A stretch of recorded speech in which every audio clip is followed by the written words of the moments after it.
Beh, è inevitabile, quando la scelta c'è, qualcuno resta fuori, ma io credo che chi fa politica lo fa per generosità, lo fa perché crede nel lavoro verso gli altri, lo fa perché deve fare un servizio e dunque è importante stare insieme, soprattutto oggi. La stoccata a chi in questi giorni e in queste ore ha espresso parole di fuoco, leggasi grandi esclusi o chi ha fatto un passo indietro come Simonetta Rubinato.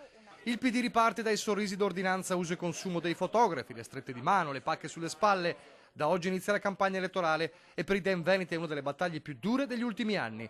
Conferme e volti nuovi e poi quei nomi che hanno fatto venire il mal di pancia alla minoranza del partito. Minniti fa rima con sicurezza.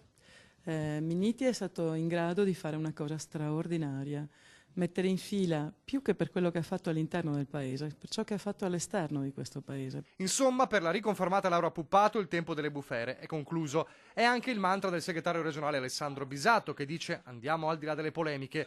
Se non fosse un termine con copyright di Luca Zaia, sembrerebbero tutti dire pancia a terra.